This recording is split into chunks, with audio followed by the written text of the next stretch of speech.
Ladies and gentlemen, thank you for standing by, and welcome to the third quarter 2020 Domino's Pizza Incorporated earnings conference call. At this time, all participants are in a listen-only mode.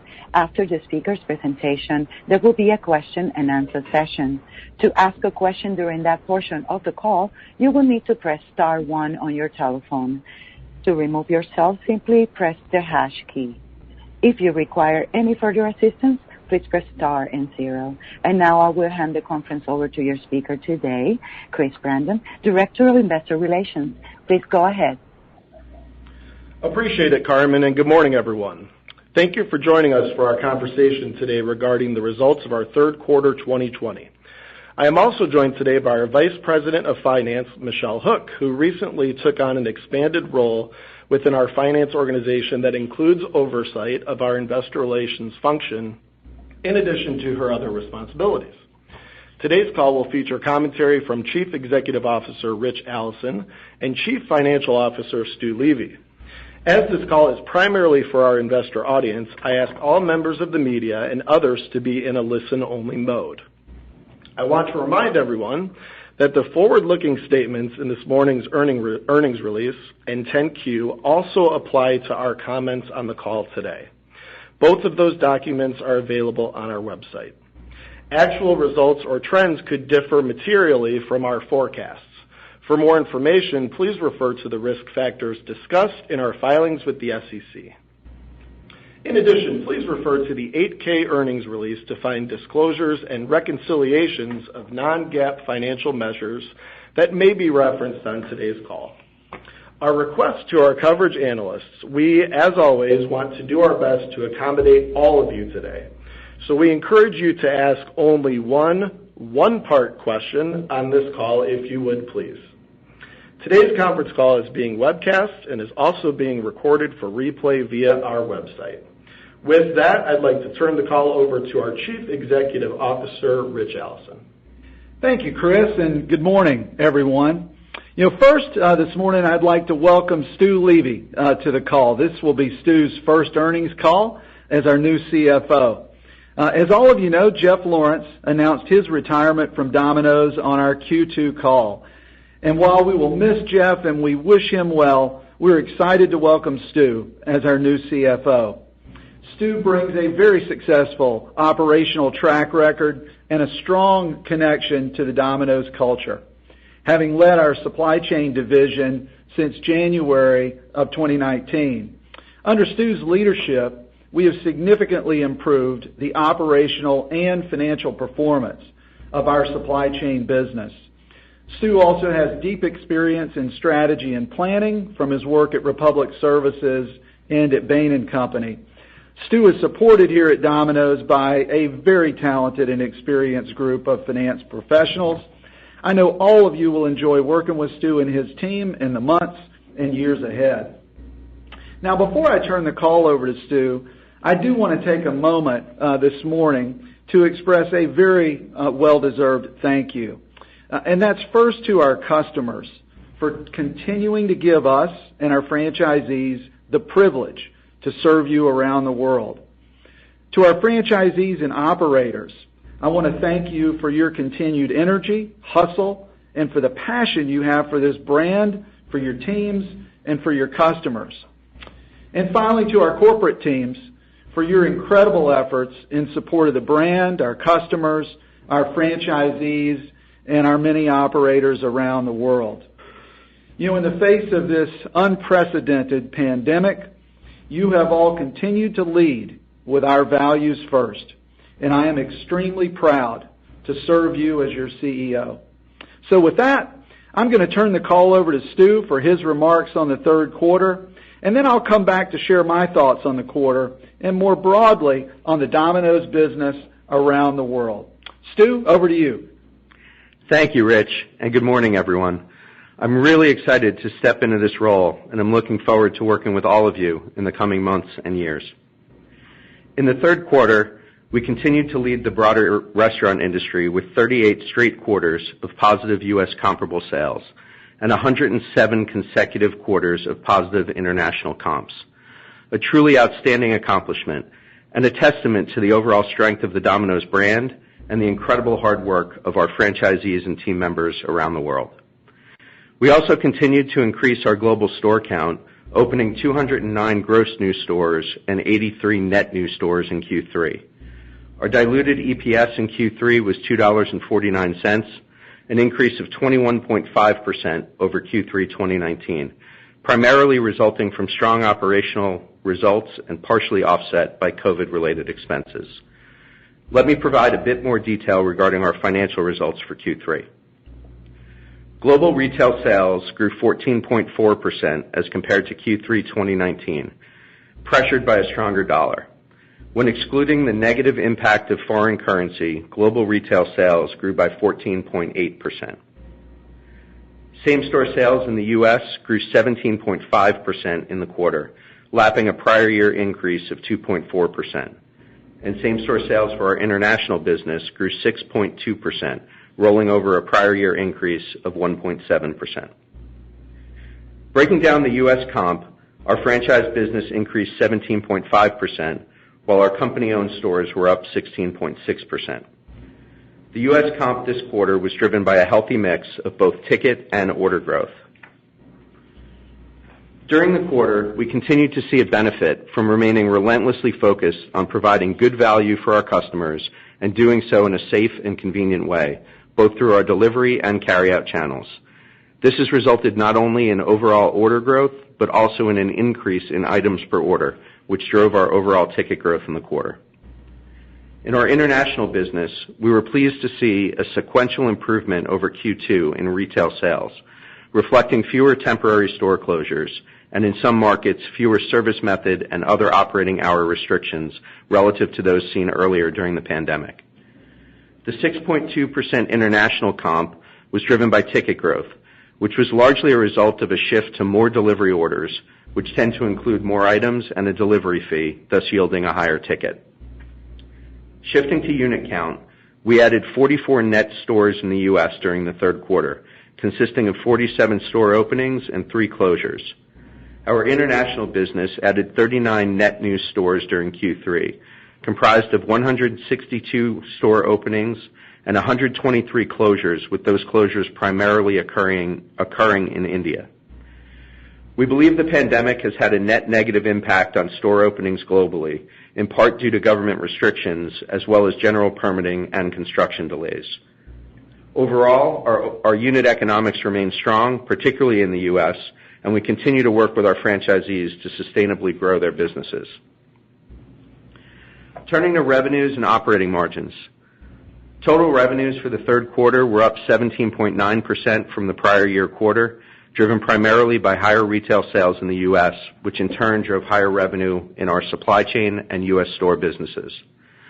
Our consolidated operating margin as a percent of revenues decreased to 37.4% from 38.5% in Q3 2019, due primarily to investments made related to the COVID-19 pandemic, partially offset by higher revenues from our U.S. franchise business. Company-owned store margin as a percent of revenue was down year over year and was negatively impacted by higher COVID-related labor and supplies costs. Sequentially, operating margins saw additional pressures from higher food costs, as we've continued to see significant fluctuations in commodity prices throughout the pandemic.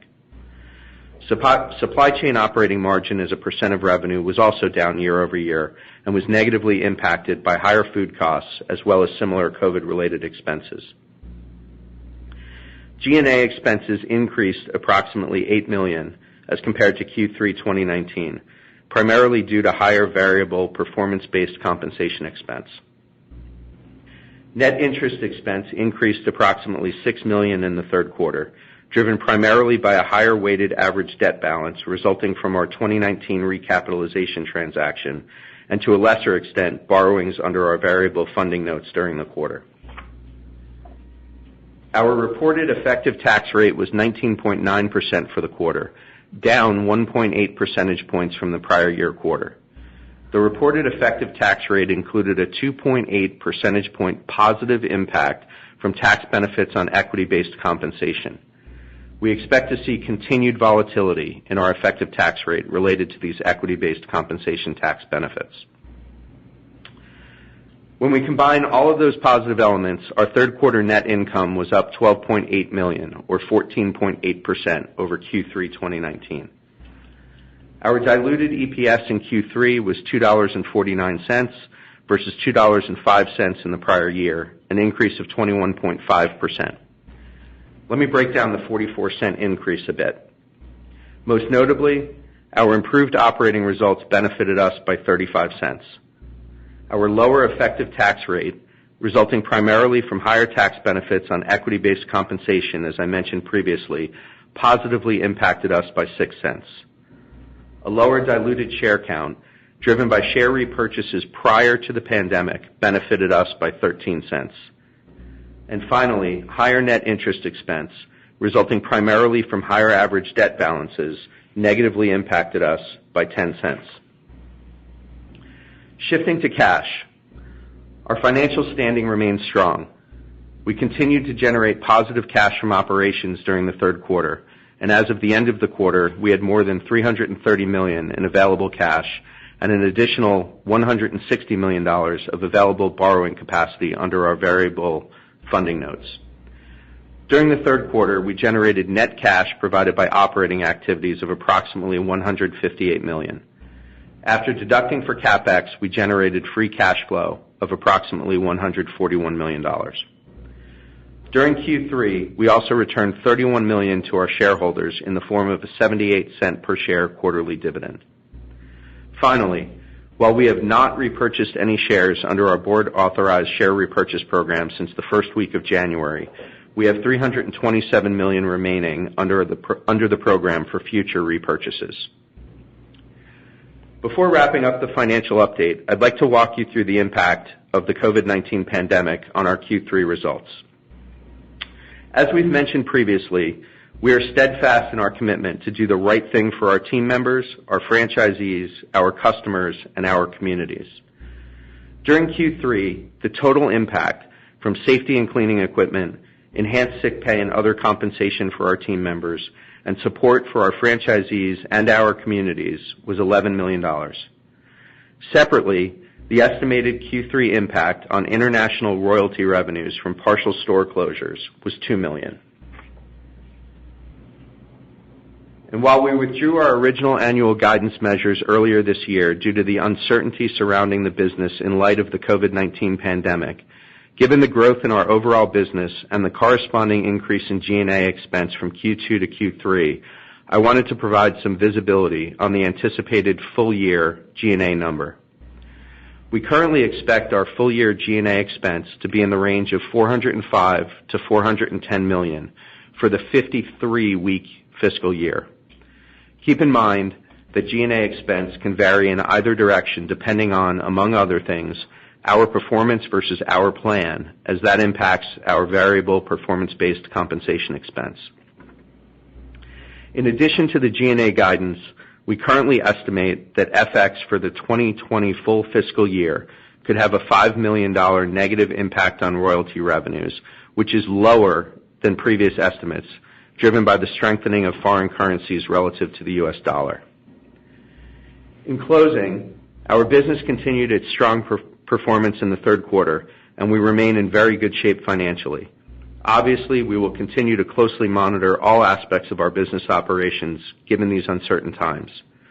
And finally, I'd be remiss if I didn't take a minute to thank our incredible team members and franchisees around the world.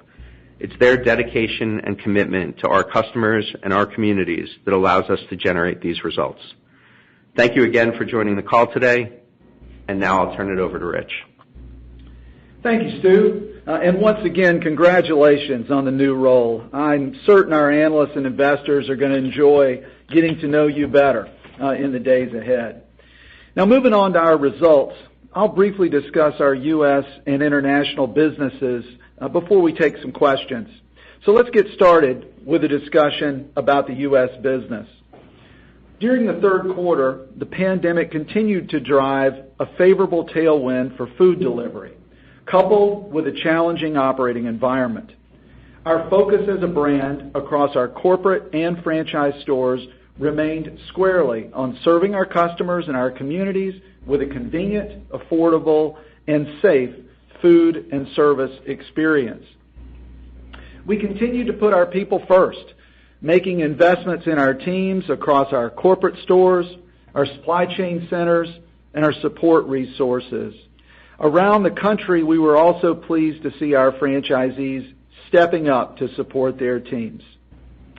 The third quarter marked our 38th consecutive quarter of positive same-store sales growth. And 17.5% is the strongest same-store sales number we've posted in our U.S. business over the course of that almost decade-long run. We achieved this remarkable level of growth without running any aggressive promotions during the quarter. During Q3 of last year, we ran 2 50% off Boost Week promotions. Now, while we expect these Boost Weeks will continue to be an important part of our customer acquisition strategy in the future, the underlying demand and our strong everyday value messages allowed us to focus on store-level profitability and on service during the quarter. Now, we still have work to do on service levels, but I am very pleased with our execution in absorbing the unprecedented volume in both our stores and our supply chain centers. During the quarter, we launched some terrific new products. Our new chicken wings with improved sauces launched on July 7th, and we launched 2 new specialty pizzas, our cheeseburger pizza and our chicken taco pizza, on August 24th. Customer feedback thus far has been very positive on these new products. And I have to tell you, as one of our most frequent customers, my new personal favorite pizza is our chicken taco pizza with jalapenos added to it. We continue to roll out technology to enable contactless service methods and to improve the operations of our stores. Our Domino's Carside Delivery has been overwhelmingly embraced by our franchisees and is available today in over 95% of our U.S. stores, providing a convenient, contactless carryout experience across the U.S. We are working to continue to drive customer awareness of contactless delivery. Our GPS technology is now in place in approximately 90% of our U.S. stores, giving customers a better experience and allowing our operators to better optimize the routing and dispatching of our deliveries. Our enhanced make line tools are rolling out across the country and are now present in nearly 80% of our U.S. stores, allowing us to get pizzas in the oven faster and improving our service levels. These are just a few of the many innovations our team is driving to improve the customer and the team member experience. Now, we've talked a lot about the opportunity to create frequency and loyalty with customers that have discovered or re-engaged with the Domino's brand during this time. We believe value, convenience, quality, and our new product news are bringing customers to us and hope it will continue to bring them back. Digital and loyalty adoption give us a good, proven opportunity to drive additional customer frequency. And we continue to see strong growth and performance in both areas during the third quarter. And we have to continue to focus on service as our category remains fragmented and customers often switch brands. Executing the blocking and tackling of service is as critical for us as anything else. Unit growth remains a challenge, given the many obstacles that the pandemic has placed on construction and permitting across the country. But given those circumstances, I'm very pleased with the efforts of our franchisees and our corporate teams. Collectively, we still managed to open 44 net new stores in the U.S., consisting of 47 openings and only 3 closures during the quarter. This is a terrific result when you consider what is happening across the category and more broadly across the U.S. restaurant industry. Our development team and our franchisees continue to work closely on data-driven assessments around fortressing, which continues to prove out strong results tied to carryout, to delivery service, delivery costs, runs per hour for drivers, and most importantly, a great economic return for our franchisees who are making an investment in the brand.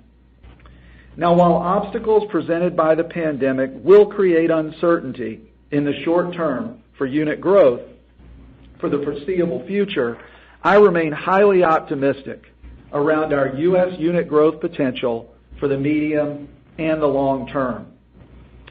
So to close out our discussion on the U.S. business, while we don't have all the answers on the future, we're going to continue to execute on our fundamental strengths. And as a work-in-progress brand, we will work diligently on the areas where we can and need to improve. All in all, I'm proud of our third quarter U.S. performance and very optimistic about our ability to continue driving profitable retail sales growth for our franchisees and for Domino's over the long term. Now let's move on to international, where I was pleased to see the momentum build across the business during the quarter. Thanks to the great work of our international master franchisees, we have now achieved 107 consecutive quarters of positive same-store sales. And at 6.2%, the highest international same-store sales result since the third quarter of 2016. As the pandemic continues to evolve around the world, we continue to see wide variations in performance across the international business, and forward visibility continues to be quite challenged compared to normal. We had a number of markets that continued to generate strong retail and same-store sales growth, including China, Japan, and Germany, among others. In these markets, our ability to remain open and operating throughout the pandemic has allowed us to benefit from the delivery tailwind in these markets. In several other markets, we are still fighting our way back from significant temporary unit closures and service restrictions to regain our sales momentum.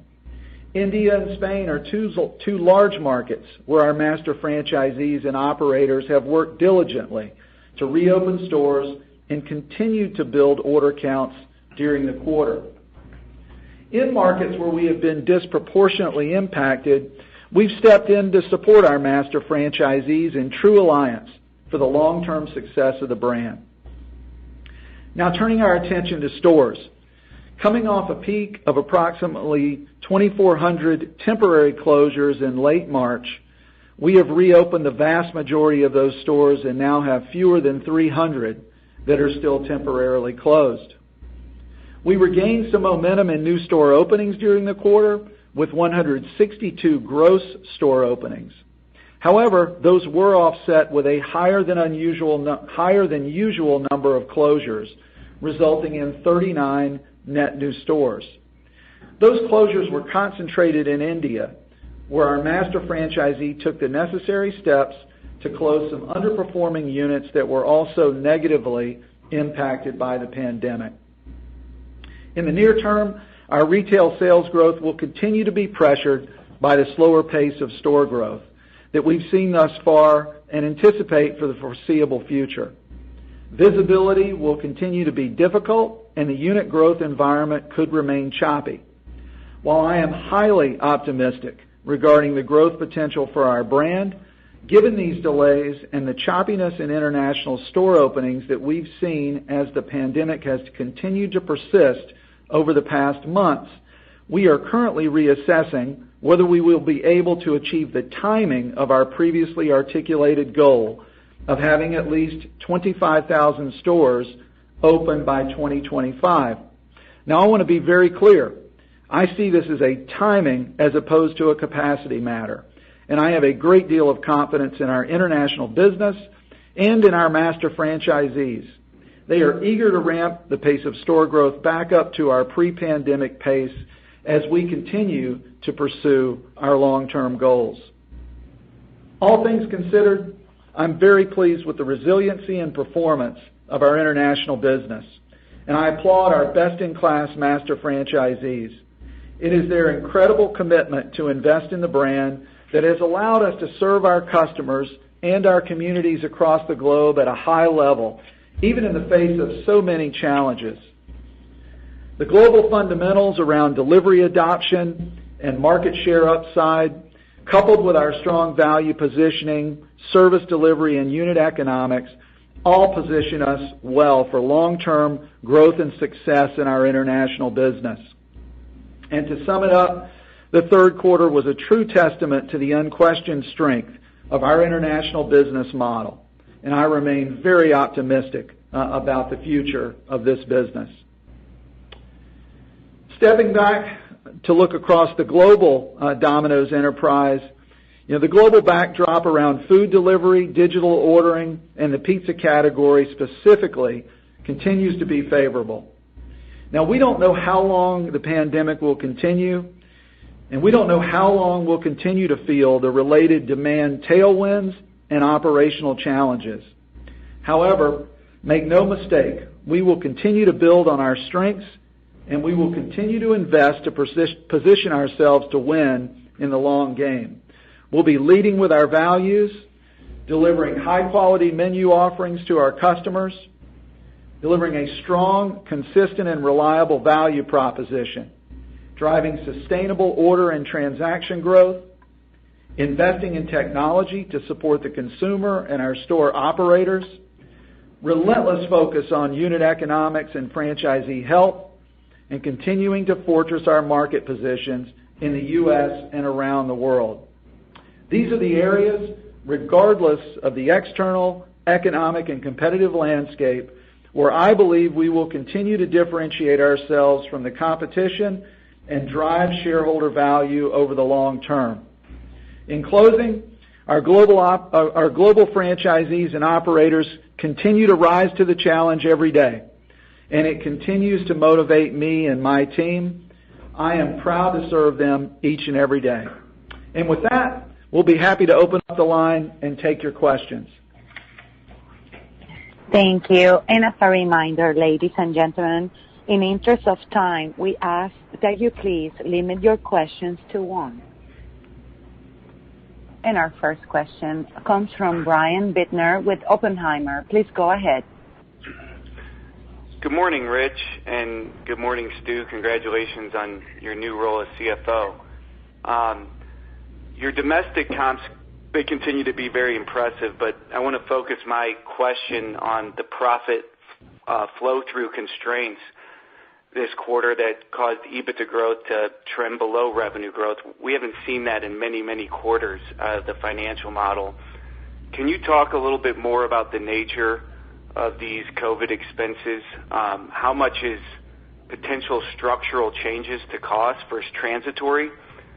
And separately on the G&A outlook Stu gave for fourth quarter, it looks to be stepping up in a material way, about $20 million year over year on the G&A line. Can you also just flush out the inflection in that expense in the fourth quarter? Thanks. Hey, Brian. Good morning. I'll start with your question around the U.S. store side and the flow through. As Stu outlined in his discussion earlier, we did see some significant costs in the quarter related to operating in the pandemic, and that relates to frontline hourly compensation, team member enhanced sick pay benefits, protective equipment, cleaning supplies, et cetera, that are just a reality of operating in a pandemic environment. And the position that we've taken there is that we are going to focus on serving our customers, taking care of this demand that's been presented to us in the face of COVID, and also very much on supporting our team members and taking care of our team members in the store. If we do those two things, then we believe that we position ourselves for the long term, to continue to accelerate growth in the business on the back of this, unprecedented short-term boost in demand. As long as we're operating in a pandemic environment, I do expect to see an elevated level of operating costs in the stores. But we don't see, structural changes, in the business, over the long term. It's simply the reality of operating in a pandemic environment. And the second part of your question around G&A, I'll let Stu comment on that.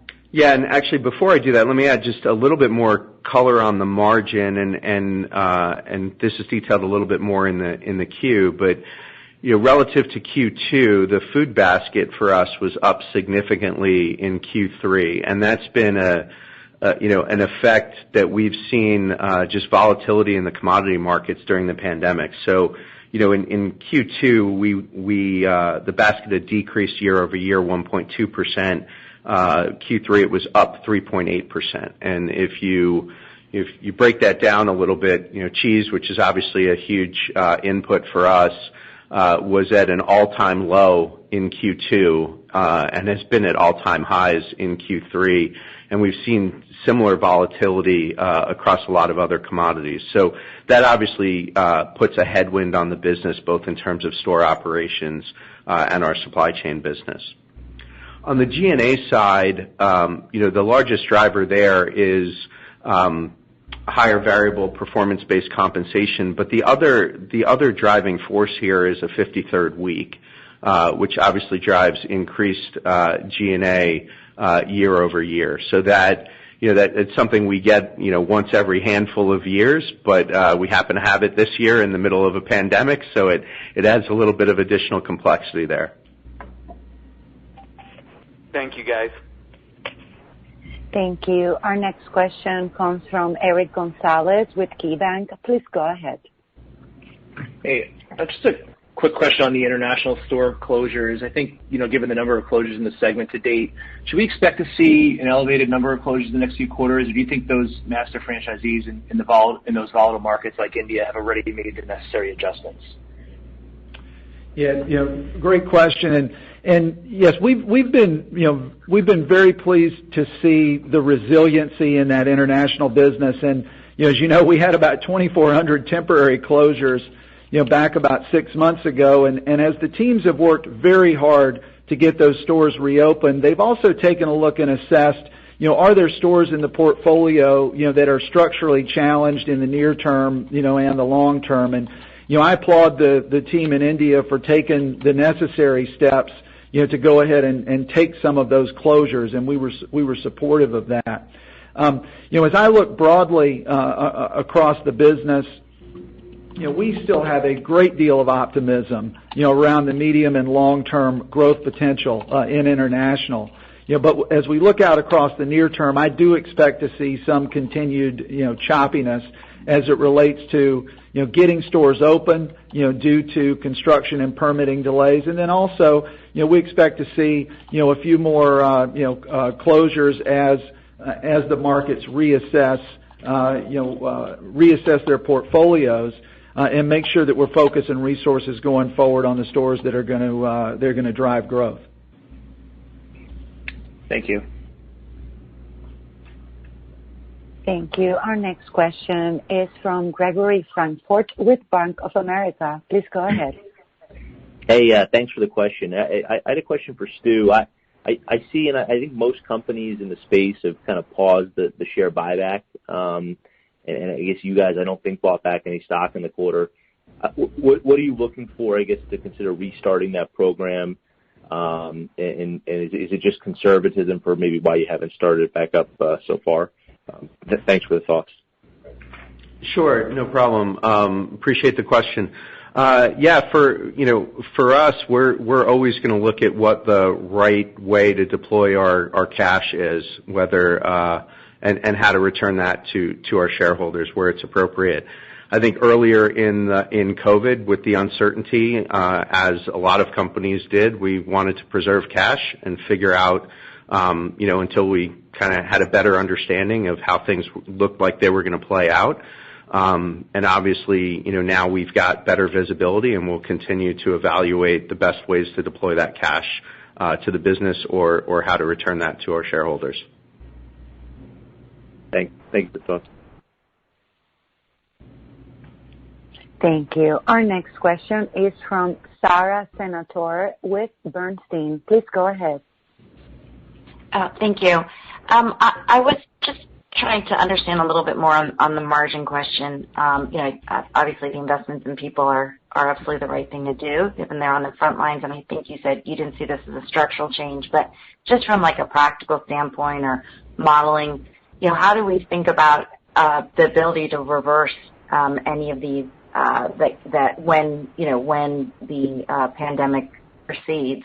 Just having some kind of maybe color on whether these are increases in wage rates, which I assume would be really hard to turn back, or just the kind of the order of magnitude of the different factors that are contributing to that. Just as really just from a practical or mathematical perspective from next year. Thanks. Sure. Hi, Sarah. Thanks for the question.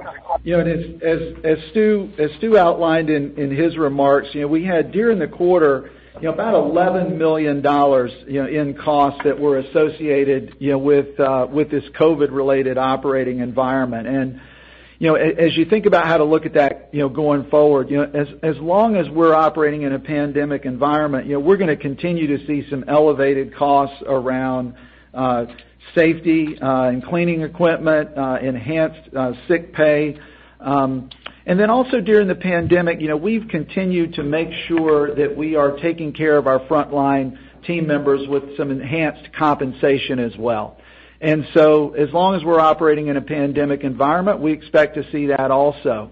Now, over the long term, certainly, we will continue to take a look at the overall value proposition for our frontline team members. And that certainly evolved over time, some of it driven by minimum wage increases across the country and changes such as that, but also with us taking a look at the value proposition that we offer our team members and making sure that we are, an employer of choice going forward.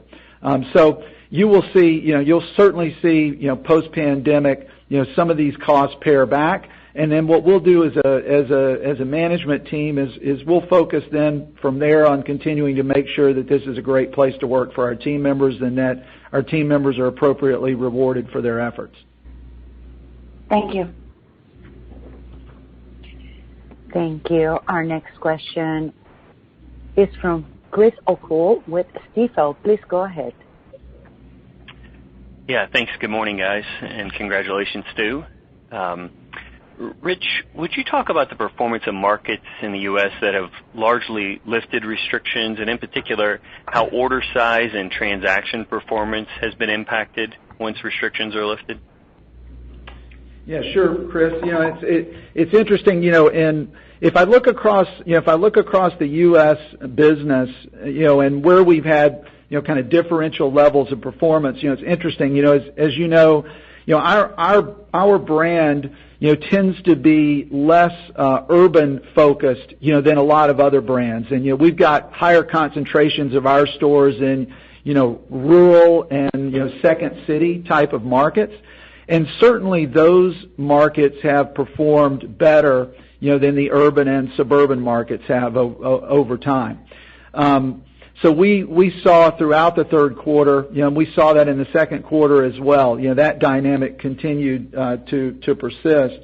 And then some of the other dynamics that we've talked about in the past, also continue. We continue to see, a higher ticket, in both our delivery and our carryout businesses. And I'm really pleased that higher ticket was not coming from price increases. Price increases around food and delivery charges have been really moderate and in line, with inflation, over the course of the third quarter. But really what we've seen is that continued increase in, we've continued to see that increase in basket size. And then the other dynamic around the ticket, overall is just, a higher mix of delivery orders relative to carry-out orders in the business. And delivery, just by its very nature, comes with a higher ticket, and with that delivery, albeit modest, that delivery charge still added to the ticket. So that's a little bit about, the dynamics and what we've seen, across the course of the quarter. Thank you. Thank you. Our next question is from Lauren Silverman with Credit Suisse. Please go ahead. Thanks for the question, and Stu, congrats on the new role. How do you expect the recent return of the NFL and college football will impact trends given ongoing restrictions at bars and restaurants across the country? And then are you willing to provide the cadence of comp trends throughout the quarter, and to the extent you're willing, any color on quarter-to-date trends given football really started post-quarter end? Yeah, so hi, Lauren. We won't comment on any quarter-to-date trends this morning, but most certainly we are glad to see televised sports back. It certainly creates occasions for people to gather, and when people have occasions to gather, they love ordering Domino's pizza. And so, I'm certainly happy to see that coming back. And as you know, for us, it's less about fans being able to sit in the seats than it is about the sports being on TV and folks being able to gather and watch it. So, without the ability really, at this point to parse out any results based on that, I can tell you that we certainly view it as favorable relative to not having those sports on television for us. Great. And are you willing to provide the cadence of comp trends throughout the quarter? I'm sorry, Lauren, I could not hear your question. Sorry.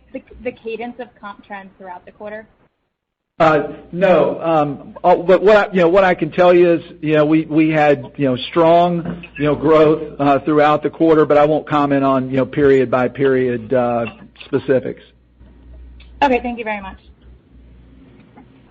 Thank you. Our next question is from Peter Saleh with BTIG. Please go ahead. Thanks, and Stu, congrats on your first conference call. I wanted to ask about loyalty and loyalty memberships. I know earlier in the year we were discussing that you guys had about 85 million unique users in your database, but about 23 million or so loyalty members. Can you talk about the cadence maybe of signing up more or attaining more loyalty members throughout the year? Has that accelerated through the pandemic, and what exactly are you guys seeing from the loyalty guests in terms of their behavior, in terms of spending recently? Hey, Pete. Thanks for the question. We certainly saw, as the pandemic hit, we saw a pickup in loyalty enrollments, at the beginning of the pandemic, and that leveled off some during the third quarter. But interestingly, also we saw fewer folks who were exiting or becoming inactive in the loyalty program over time. So the overall number of customers in our Piece of the Pie Rewards program continued to increase.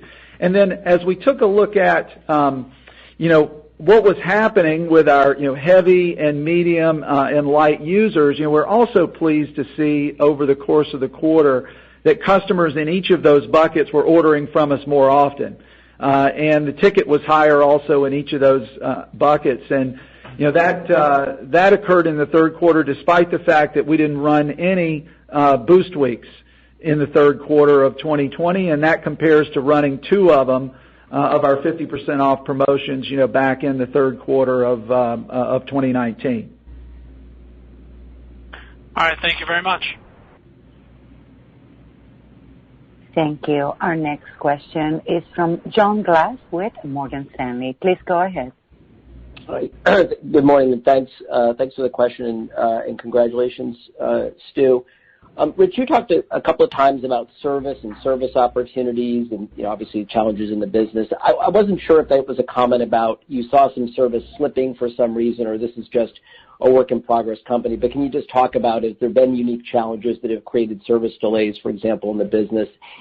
And can you maybe knit that into how you think the performance of some of the new products are doing? Does that create greater complexity, or maybe how do you grade yourself, or how do you think the new wings and new pizza launch have contributed to sales to date?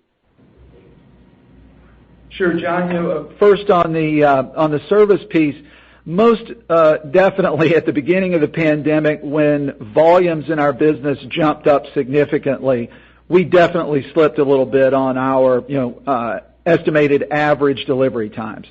We have since, thanks to the great work of our franchisees and operators, over the second and third quarter, we've improved our service, and gotten back to where we are as good or better than we were pre-pandemic. Which is pretty significant when you think about the overall increase in the business that we've seen and the fact that we deliver our own food. So we're making sure that we've got trained and uniformed delivery experts bringing that product to the customer. I suspect that, as long as I'm the CEO of this company, you will always hear me talk about wanting to improve service at Domino's because, until we're getting to a place, where we're delivering pizzas in, not 30 minutes, not 25 minutes, but 20 minutes or less, I'll never be satisfied with where we are on service. So we're always going to be a work in progress there. Second part of your question around new products. I'm very pleased with the new products we've launched. Our wings and our 2 new specialty pizzas have been very well received by our customers. You haven't seen us promote wings because we're selling all the wings that we can get our hands on today.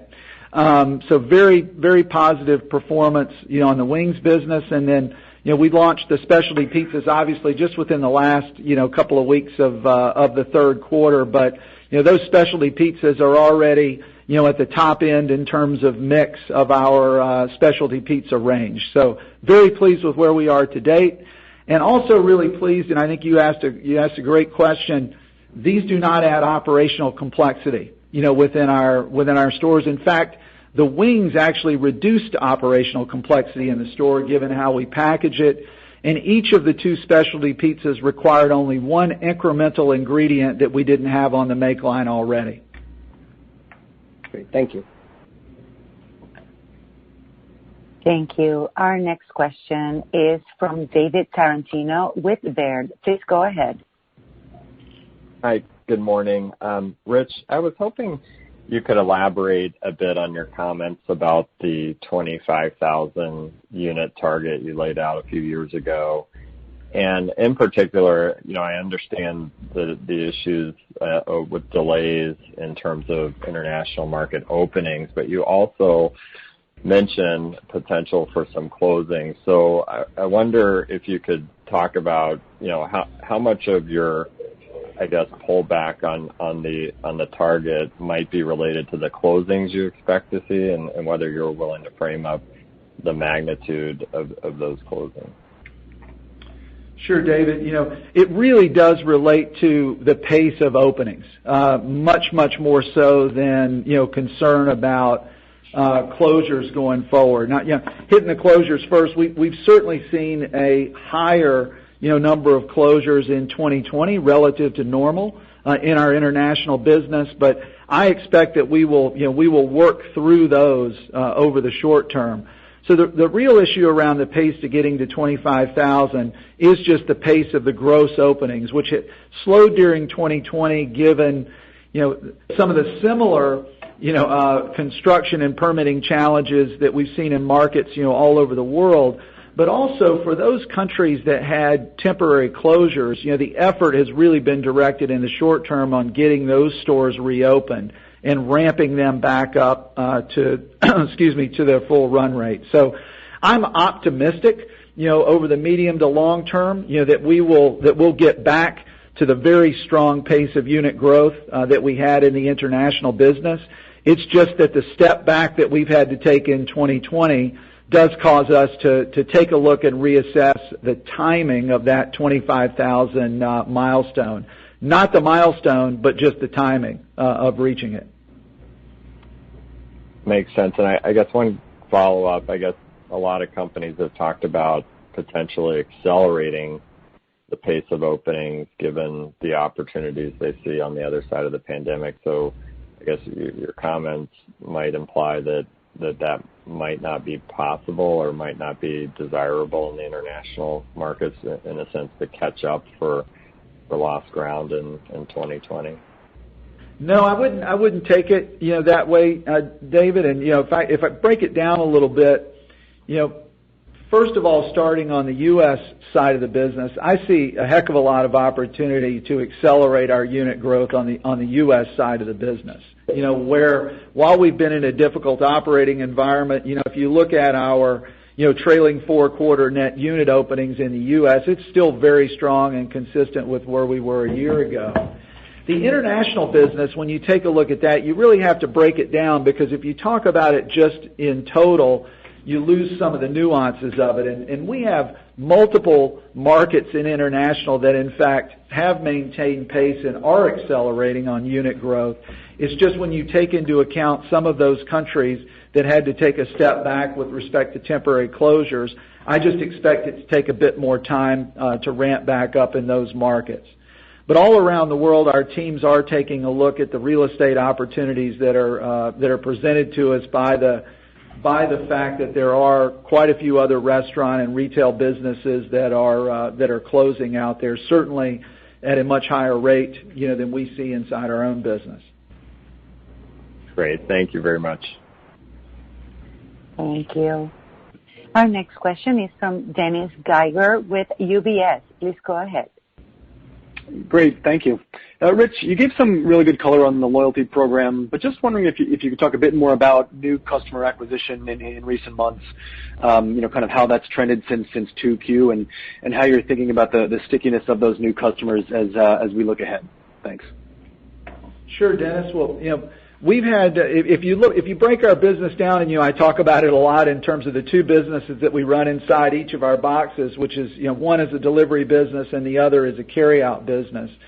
If we take a look at our delivery business, what we've seen is, a nice tailwind in customer acquisition, but also, just as important and in a lot of cases more so, our retention of customers, and order frequency has also increased as well in the delivery business. And then if we look at the carryout business, the story is a little bit different. We've not seen the tailwind on customer acquisition in carryout, and that's not surprising, as customers stayed in their homes, much more often during the pandemic. But what we've seen is, increase in retention, and in the frequency of orders on the carryout side for our customers. Now, one of the reasons that we have, rolled out our Domino's Carside Delivery, frankly, a lot earlier than we had originally planned to, was so that we could, get out there, and you've seen us on TV talking to customers about a very safe and convenient way to come and get carryout at Domino's. And the early results that we've seen in Carside Delivery, in the third quarter have been very positive, in terms of the customer receptivity, to that service method. Thanks, Rich. Thank you. Our next question is from Chris Carril with RBC Capital Markets. Please go ahead. Hi, thanks. Good morning, and thanks for the question.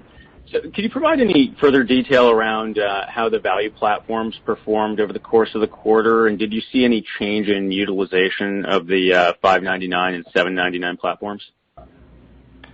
Hey, thanks, Chris. The $5.99 platform, continued in the quarter to be, an incredibly important statement of value and driver of the business. And in fact, it was more important in Q3 than probably any time, because we didn't run any, Boost Week promotions, during the third quarter. So very important in terms of customer acquisition.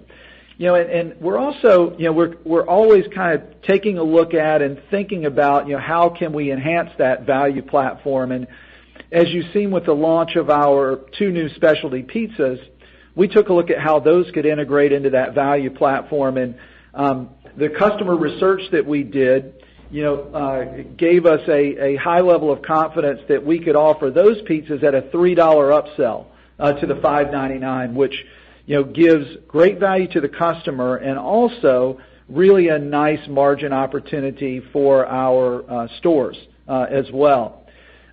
Those pizzas, you'll also see them, if you go on our homepage, at $11.99 for a large, which again, our research tells us is a great value for those high quality specialty pizzas, and also gives our operators a terrific opportunity for a very profitable offering. And then if I shift gears, on the carryout value proposition, the $7.99, you saw us bring our wings to that platform at $7.99 for carryout as well, which you can now get wings, along with all of our crust types, three topping pizza across all of our crust types in that $5.99 platform. When I think about what's happening with the consumer right now and looking forward, with this recession that we are sitting in today and the fact that there has been no incremental stimulus brought to the consumer, I look forward and believe that our value platforms and sticking to those platforms will only be more important, as we look out into the months and quarters ahead. Thank you. Thank you. Our next question comes from Brett Levi with MKM Partners. Please go ahead. Great. Good morning. Thanks for taking the call. And Stu, best of luck in the new role. You started to discuss a breakdown of where you are in some of your customer-facing investments. Would you care to give any quantification in terms of how they're doing in terms of either efficiency, savings, or driving sales? And also, how should we think about the what's next in terms of new initiatives that you're investing in? Thanks.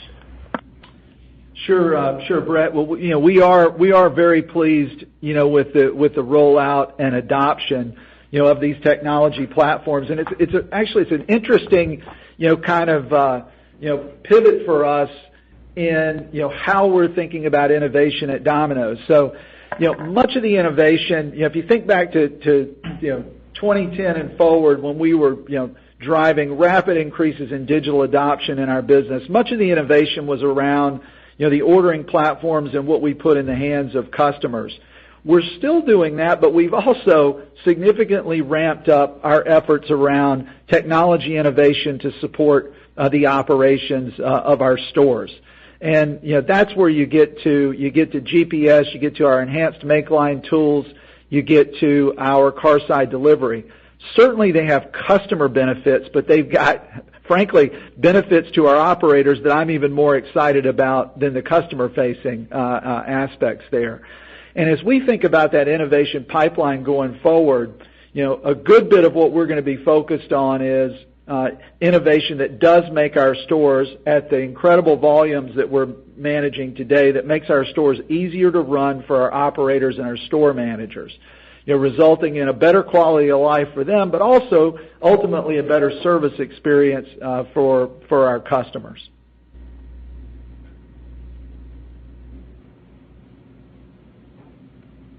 All right. Our next question is from John Ivankoe with J.P. Morgan. Please go ahead. Hi, thank you. Just a follow-up and a question. The follow-up's quick. You mentioned that delivery fees, I think, basically increased in line with inflation.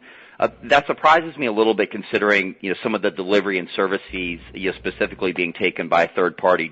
Do you think that's an opportunity, as we go forward, to kind of think about your delivery and service charge being put together, maybe having a little bit more of a sliding scale going forward versus the fixed cost it is now? So that's the follow-up. And the question, could you talk about the competitive intensity, if there's a way for you to measure it, in terms of the customer acquisition by third party, whether in the U.S. or any particularly important international markets, whether you think that intensity is getting more intense or perhaps even easing?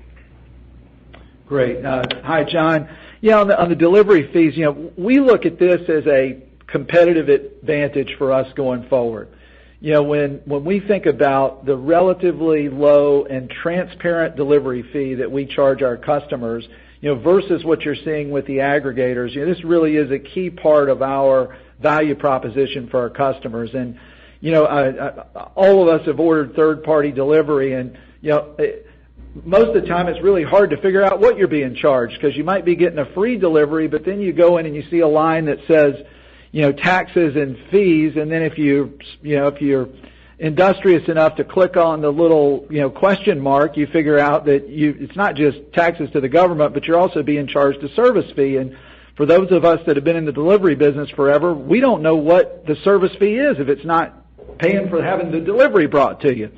So, I think it's an area that we've got to continue to be out there and educating, our customers around the fact that, we're a transparent brand, and if we tell you the delivery is $3.49, we're not going to be lumping on any additional, fees there.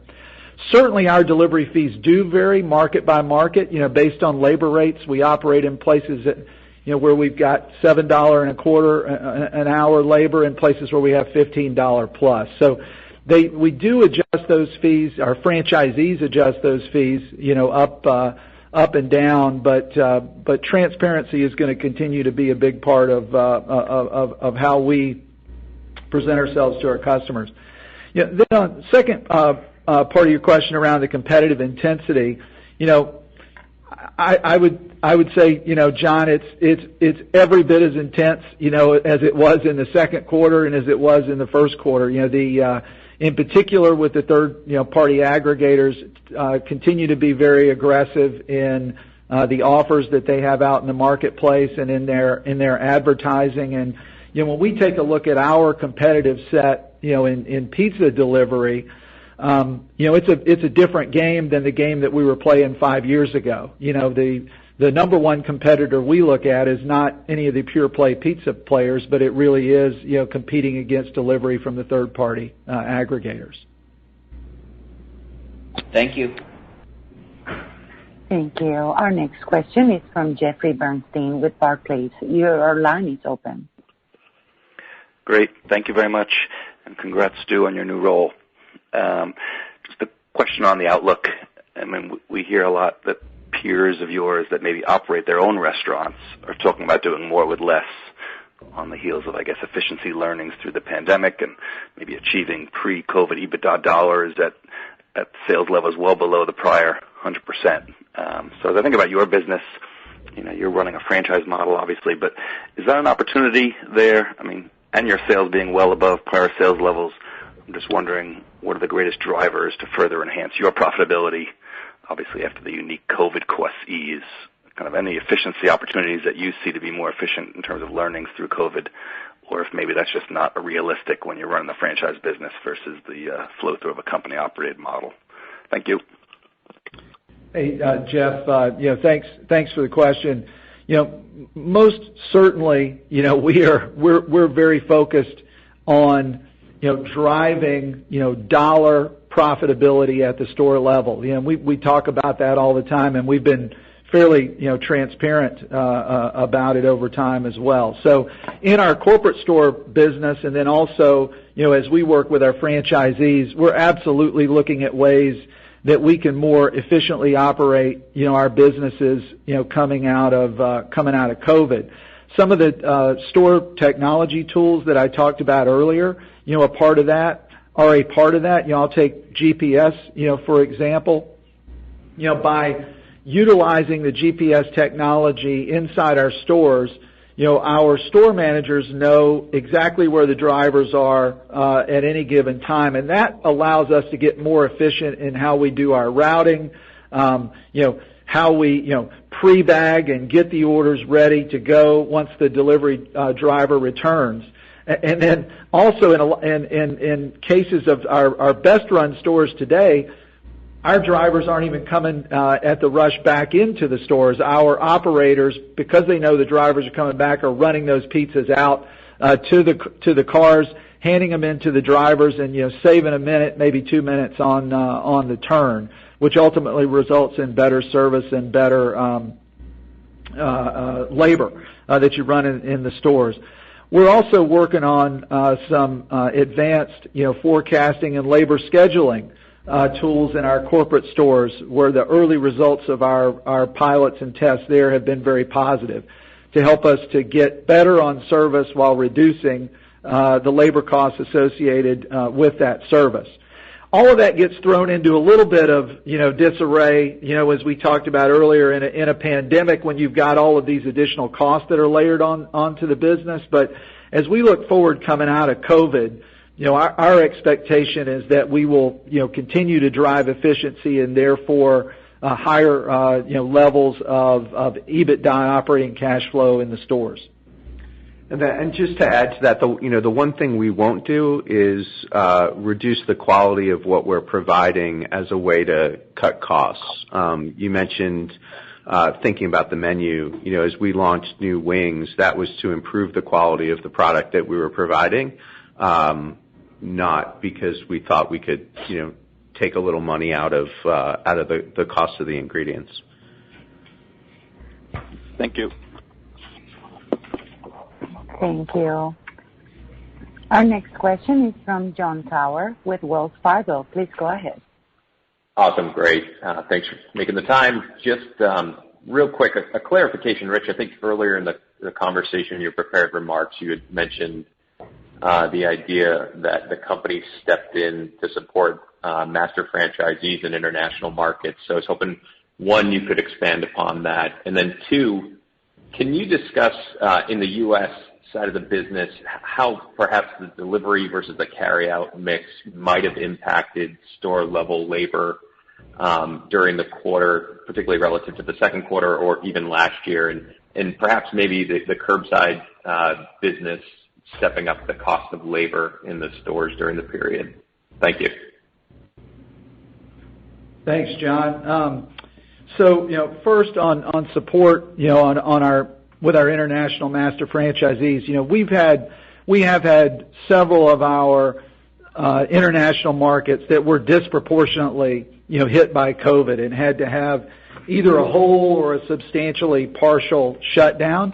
And in those cases, we have a very long-term view, on the partnership that we have with these international master franchisees. And so there have been some instances where we have leaned in, with royalty and fee relief, for some of our international franchisees because it's just the right thing to do in the short term for our partners that are around with us for decades over the long term. Second, part of your question, delivery and carryout mix.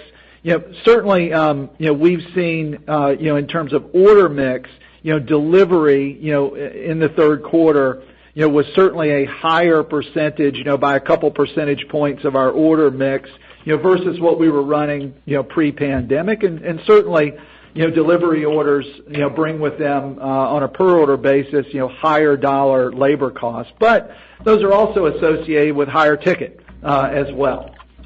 And also the delivery fee that comes along with it. And then finally, to your question on curbside, the terrific thing about our Carside Delivery is, we've been able to handle that business really without any significant increase in labor costs, at the store level. Ultimately, somebody, when a customer walks into the store, is going back to the rack and grabbing that pizza and greeting the customer and handing it to them. Well, with this technology, we know when the customer pulls into the parking lot, a team member can get out and back into the store very quickly, and we're not using incremental labor to do that. Great, thanks. And then just one quick one. Can you quantify the amount of royalty or fee relief you provided for the franchisees in the international markets during the period? No. Okay, thank you. Thank you. Our next question is from Todd Brooks with C.L. King and Associates. Please go ahead. Hey, thanks for the question. Rich, I was wondering, now that we're about 8 months into this pandemic window, what are your thoughts on the U.S. business as you look out to 21 and beyond about just in general survivor bias in the pizza industry as far as over half the units out there being independently owned and operated, and thoughts on market share opportunities due to competitive closures, but also real estate opportunities and how that supports maybe an enhanced unit growth rate in the medium term in the U.S. market? Thanks. Sure. We certainly look, at 2021 and forward, as an opportunity to continue to gain share in the pizza category. And I'll preface it by saying, none of us want to see, independent, pizza restaurants close, due to the pandemic. We love to compete and fight it out every day. But we also love to go out and eat at independent restaurants as well. And, I feel for the challenges that a lot of these independent restaurants are going through and their proprietors that have put their livelihoods into those businesses. But the reality is, if you were operating, an independent pizza restaurant with a significant amount of your business dine in, and if you were relying on, beverage mix and alcohol, to bring a good bit of margin to your business. If that business has now been shifted to where you have to do most of it off-prem, and if most of that has to come by paying very high fees to third-party aggregators, it's just a really difficult operating environment. And I know all of you see a lot of the same, industry, analysts and prognosticators who predict, the percentage of independent restaurants that may not reopen or may close permanently. We don't know where that ultimately lands, but I do believe that the shakeout and the turmoil is going to create opportunity, for us to further take share and continue to grow. Our teams, both our corporate store team and our franchisees, are out there every day looking for real estate opportunities that are opening up as a result of the pandemic, and also, in some cases, opportunities where, we've shifted in some cities and towns from a more sort of landlord, friendly rental environment to more of a renter-friendly rental environment. An opportunity for us to get, potentially some more favorable terms on leases going forward as well for some of the stores that we continue to operate. The other thing that I would add is, our development team is working pretty rigorously with our franchisees, going through a ton of analysis and pretty detailed modeling and determining where we actually want to be opening those stores. So, and that's got to be for the long-term value of the business. That has to be the priority. And if where we want to be, there are real estate opportunities that that gets evaluated the same way we would look at, do we build something freestanding? Do we take existing real estate? Do we take advantage of a business that may have been less fortunate, et cetera? But it starts with where we want to be, and then shifts to what are the real estate opportunities there. Great. Thank you both. Thank you. Our next question is from Andrew Charles with Cowen and Company. Please go ahead. Great. Thank you. Congrats, Stu and Rich. I'd echo the jalapeno hack on that chicken taco pizza. It's very good. Stu, can you help Can you help rectify the 12.6% supply chain growth with domestic system sales growth of about 21%? There's about a $6 million gap there, and was curious if there's efficiencies or inefficiencies or additional costs we should be thinking about, potentially with the 2 distribution center openings in the back half of 2020. Maybe it's a mix issue, just given, obviously more wings being sold to that as well. And then I know you said no 2-part question, so I'm going to phrase this as an extension of my question. On the longer term, what is your broad observation, having run supply chain, on where you think you could see margin percentage for the supply chain segment settle out longer term? Yeah, thanks for the questions. I like the extension part that you did there. That was effective. The pressure in supply chain, and first of all, let me just comment. You mentioned the center openings. So we, obviously opened a new center in Q2. We have a new center that we intend to open in Texas in Q4. We also added capacity to our thin crust production in Q3. So, and that for us is an investment we're more than happy to make, because that means we're continuing to grow and we need that capacity. On the margin side, it's an interesting dynamic, because what we're trying to do is provide the best value for our franchisees. If they can grow profitably, we as a company are going to benefit from that. So we're not trying to take advantage, generally speaking, when we drive operating efficiencies or other improvements in the business, we're trying to share that with our franchisees so that they aren't negatively impacted.